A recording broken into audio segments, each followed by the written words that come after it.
So welcome back, everybody. So this last episode was infuriating to say the least. Now I should have did like an episode by episode, but life be lifing sometimes, but nonetheless. So I was watching this episode and I was like, okay, so this is the episode where we're finally gonna get what we accomplished to get, right? Like we didn't spend all this time, all these people I had to watch get unalived, and my heart was broken. Just about every episode. All for us to get to this episode, this final episode. Thank the good Lord.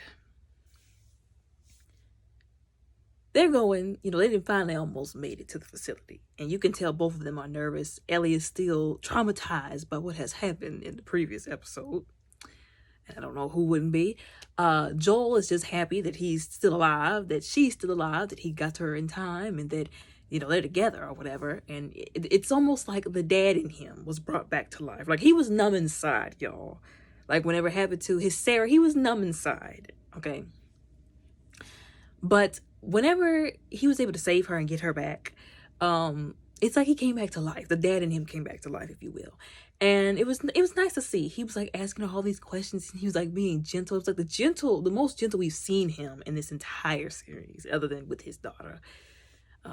And so, they were talking about something. Like, it's like, oh yeah, I found a guitar and I could teach her how to like play or whatever. And she kind of just like, yeah. And you could tell, like I said, she was either dealing with the trauma still, or there was no either. She was definitely dealing with the trauma, like I said, the last episode. And she was also dealing with the fact that, they didn't know what was going to happen once they got to the facility, what was going to happen, whether or not they were actually going to be able to make a cure or not. So she was at that moment where she was like, this is what I've been fighting for, and we don't know how this is going to go, but, that's a lot for a 14-year-old to deal with. And there was the part where they saw the giraffe, and I thought that was really cute. It was a really cute part. The calm before the storm, if you will. And then he was talking about, well, we can always just go back, to where Tommy is. My brother's over there, and we just be fine.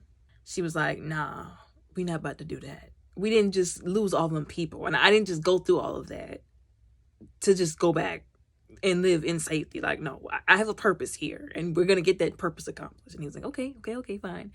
And then after that, can we like go back, where Tommy is? And she was like, yeah, I like the sound of that. I'm thinking to myself, I like the sound of that too. I really hope that works out for them.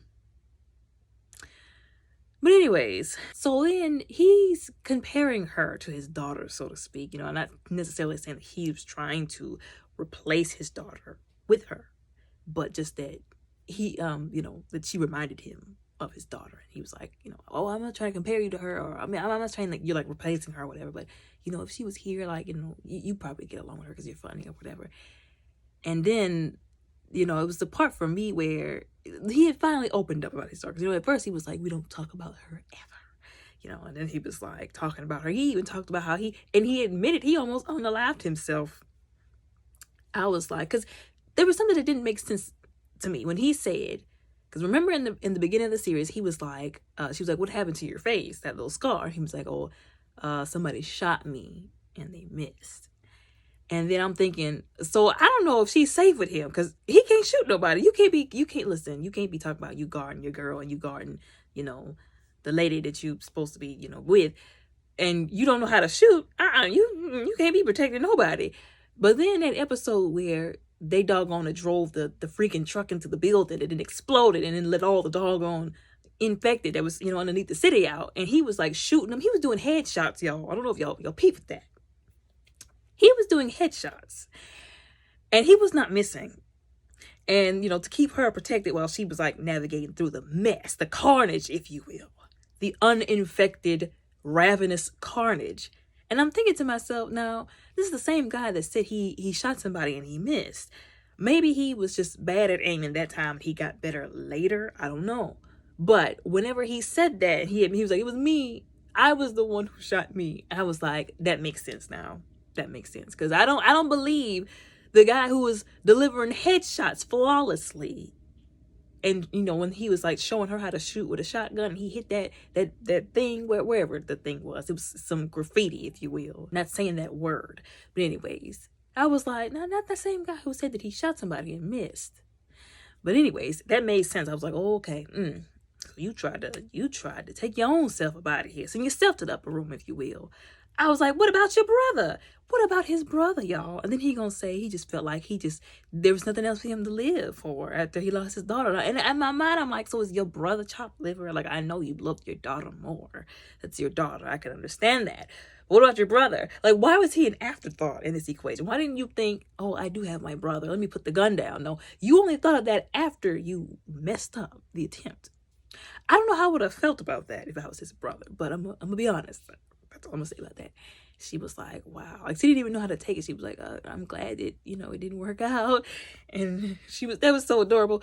And he was like, yeah, me too. Like, he was just so happy to have the daughter's slot filled again, to be able to love again, to feel those emotions inside. So then they get all the way over there, and then they not even paying attention. I'm like, now y'all know better than this. Like, remember what Marlene said? Y'all can't be stupid like this. They're not even paying attention, and then they both get, blasted, and then, he wakes up, and then Marlene is like, okay, so this is the deal. We have her already on the operating board, on the operating table, whatever, and we about to operate on her to get the cordyceps out, because she got a strain of the cordyceps that's tricking the other cordyceps that's infecting everybody into thinking that she has the cordyceps, which is keeping her from being infected with the cordyceps. I hope I didn't confuse anybody. But anyways, and he was like, well, wait a minute, but you're saying you're going to cut it out of her, but doesn't cordyceps grow in the brain? And she was like, yeah, it does, yeah.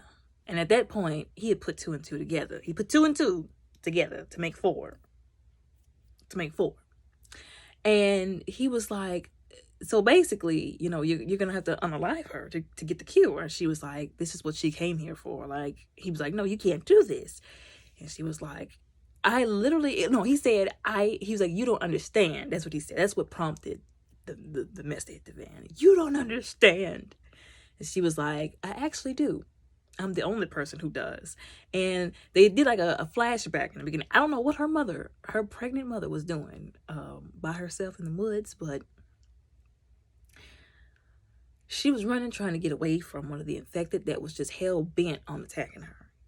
I was like, man, like, that's some pretty strong intention from a zombie. Like, some determination. Like, I don't know. I would have figured after she hid in the house. Did the thing see her go in the house and hide? Like, that, I'm just saying, that's some pretty, like, I would think a zombie wouldn't have so much reason, but I guess I was wrong. Morbidly wrong. But anyways, so she goes to hide in the house, and that was like a scene out of a horror film. It was nighttime. The doggone zombie was knocking around, screaming, and knocking stuff, and I'm just like, she's not gonna make it. And then it came and attacked her. I'm thinking, like, do something. And, she had the knife, and I'm thinking, oh, yeah, she did it. But, of course, this series wouldn't be this series if she made it out alive. So, of course, she got bit. Of course she did. Then she gave birth by herself, and I was like, God doggone it. Then Marlene comes up there, and she was like, I'm sorry we took so long. She was like, just take the baby and go. And I think she was trying to, like, say, oh, the baby's not infected because, like, I had her after the infection took root or something like that. And I was like, so maybe that's how she's, like, immune, because she was in, still technically in the womb, I think, whenever, it all happened. I was like, man, that's a pretty interesting thing to think about from a biological and a scientific perspective. But anyways, she was like, I'm going to need you to pick her up, take care of her, make sure you look out for her, and then I'm going to need you to do what must be done. And she was like, you can't ask me to do this. She was like, yes, I can, because we didn't know each other for too long for me, to not be able to ask you to do this for me. So she gave her that baby to that guy and was like, cover her ears. And I'm just standing like, so you're not going to cover the baby's ears? He's just going to hold the baby like, I'm like, so you just not going to cover the baby's ears? Insubordinate and churlish. But anyways, she goes in there and she was like, man, she really had to braven up. I don't know if I would have been able to do that. Like, I don't know. That would have stuck with me forever. And that's not to say that it didn't stick with her, because I'm sure it did. I don't know if I would have been able to do it. But she was like, gotta do what I gotta do. Shoot in there and pow. And I was like, and I feel like the bullet shots, the sounds were a little louder. Maybe that was just the heightened, adrenaline from this episode. The stress and anxiety it was giving me. I don't know about y'all, but the bullet sounds seemed louder. And so then they showed you how, she came about or whatever. And then what made me so angry about this episode was, so Marlene was trying to level with him. She was like, I guess I'm literally the only person who can understand. But if we don't do this, then everybody's screwed. We have no cure. Like, either we all keep living like this, or eventually we all get infected. And she was like, take him outside with his backpack, and if he tries to come back, shoot him. And then he was walking down, and I'm like, I know he's not about to try something, but I could just see the gears turning in his crazy, obsessed head. You know what I'm saying? Like, I'm not blaming him for how he felt about Ellie, but I feel like there was a line that was crossed with him. His sanity kind of crumbled. No, it didn't kind of, it definitely crumbled. And he just kind of got to this point where I think he was like, he basically like, screw all of humanity. Screw them people. I don't know them. They ain't done nothing for me. Screw them. I'm getting back I'm going to do what I want to do. That's what I feel like he basically said. And it just, I don't know if I'm eating the wolf cookies. Like, whenever he was walking down the staircase, right? They were in the corridors. And he was like, go, why you keep stopping? And then he elbows one guy. And, well, first of all, what was the other guy doing? Like, why did it take him that long? Like, his reaction time was in the trash. Bullets should have been in that man, but no, he manages to take out 2 people at gunpoint, at point blank range. Okay, and then goes up freaking Call of Duty style and just shoots everybody. Like I said, I don't know if I'm eating the wolf cookies that he was able to single-handedly take out that many people from just by himself. I just don't know if I believe that. And then in his obsession to keep her, and say the big, middle finger, F you to humanity, because he ain't about to give up Ellie for y'all. He basically turned into, I feel like, the Joel that he was, like, before he met her. Like, basically, like, he gonna do whatever he gotta do to protect him and his. It don't matter if it's, like, killing innocent people. You know what I'm saying? Like, even the guy who was, like, he had his hands up and he put the gun down, he still shot the guy. And I was like, I get it. You didn't want somebody to come back, but you could have taken the gun from him and, like, shot him in the leg or something. But he was basically like, no prisoners, no hostages. No, we're not taking nothing. Like, everybody's getting put in the dirt, sent to the upper room. He goes all the way up there with one doctor and 2 nurses, or they could have been doctors too. And he was like, unhook her.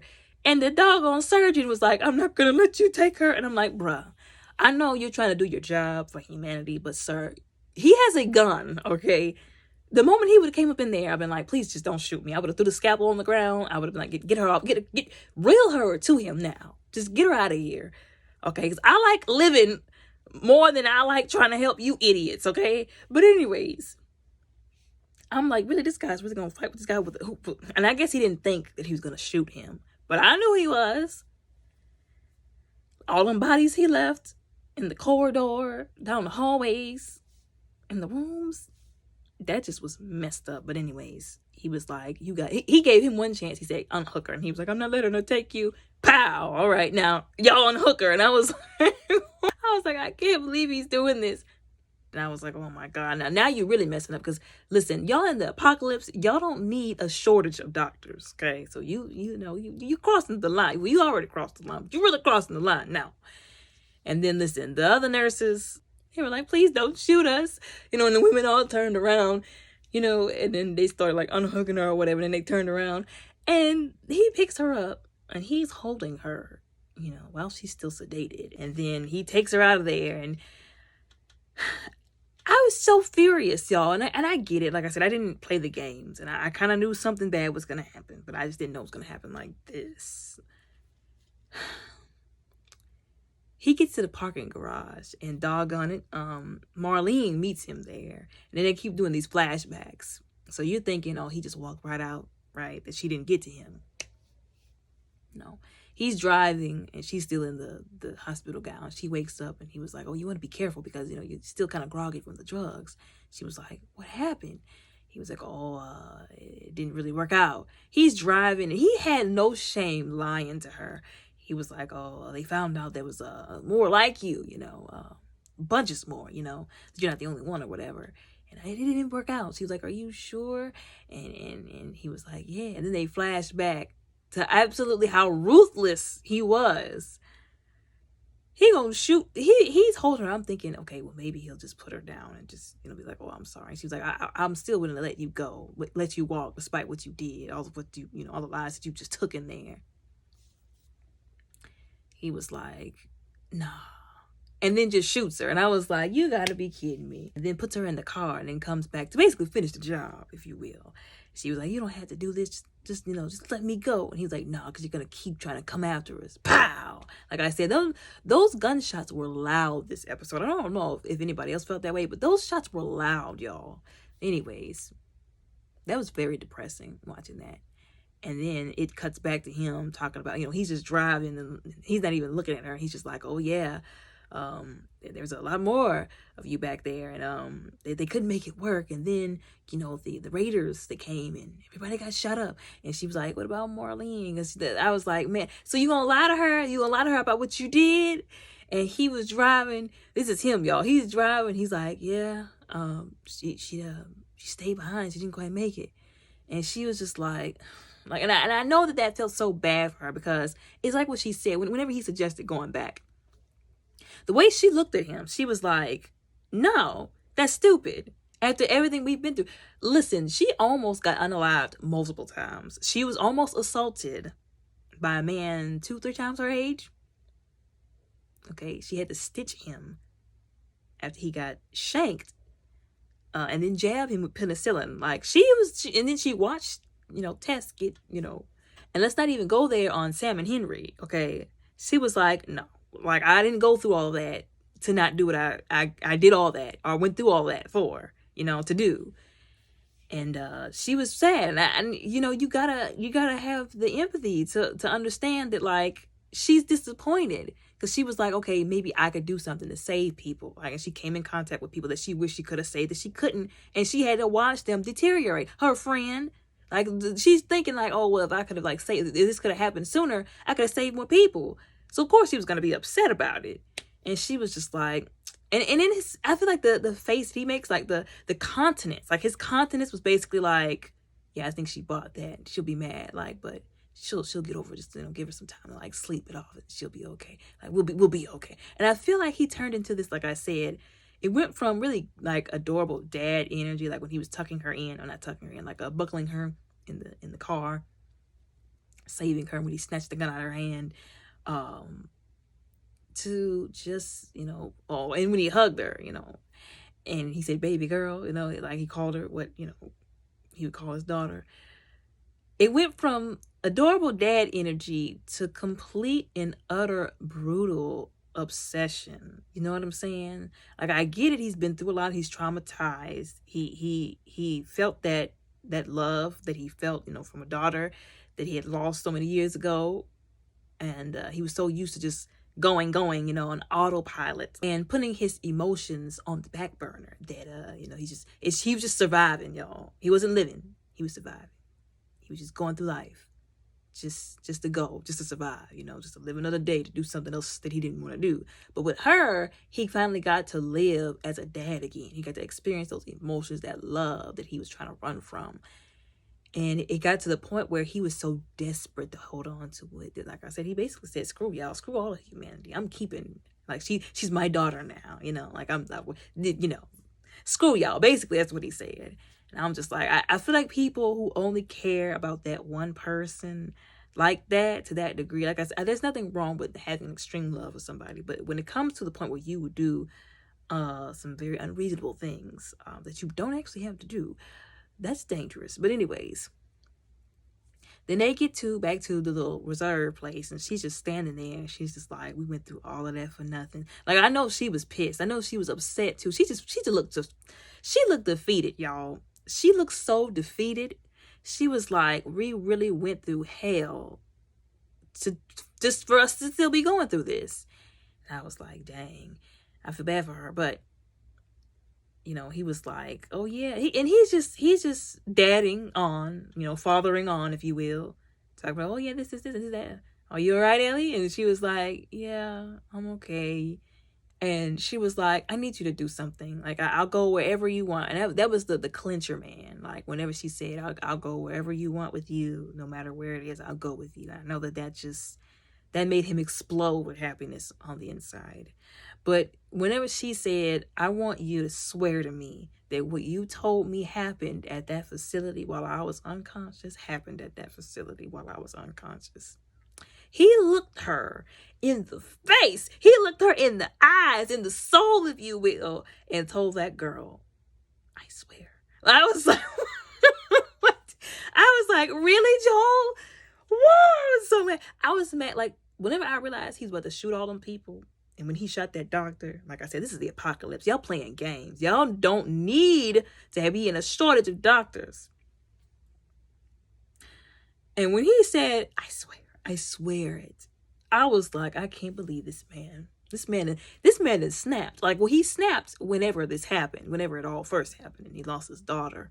But he snapped, y'all. I don't think y'all realize. This man, he's cuckoo for Cocoa Puffs. He is gone. His sanity is out there. Just because his peace is back and he's happy, his sanity, it didn't come back with the peace and the happiness. I was like, wow. And then that's how they're going to leave us off on until the next season. And boy, when I tell you, I was pissed. I was like, I can't believe he did this. Like, I understand. Well, I can't say I understand. You know what I'm saying. Like, I get where he was coming from, but the measures that he took, y'all, I don't know. All I'm saying is at least see if they can find a cure first. And then if they, had unalived her, try and get the cure and it didn't work, then maybe shoot him. I'm not saying that he should have shot him at all, because he shouldn't have. But if you were going to do that, at least wait and to see, because it would have made her happy. I do honestly believe that even if she knew that was going to happen, it would have made her fulfilled to know that she could possibly make a cure. I could be wrong, but, I get it in him not wanting to give her up. But I just feel like what he did, he can't come back from that. He can't come back from that at all. I'm sorry, y'all. That was bad. I was watching this and I was like, Like, I was like, he can't come back from that. I'm sorry. There's no coming back from that. But anyways, like I said, this episode made me very mad and very upset. And I was like, all that for nothing. Anyways, it was good though. The way they directed this series, the way they produced this series, I didn't appreciate them offing characters basically every episode. That was just unnecessary for y'all to do to me. Like, I know that the Last of Us is it's an emotional series, but y'all ain't have to do me like that. But anyways, this was good though. I'm excited for the next season. Okay, so I'm looking forward. They listen. They gonna have to really come out with something to top this, because this was good. So they gonna have to really bring out the guns to top this. But anyways, y'all let me know what y'all think of this series, how y'all felt about this last episode especially. Y'all let me know what y'all think, how y'all felt down in the comments below.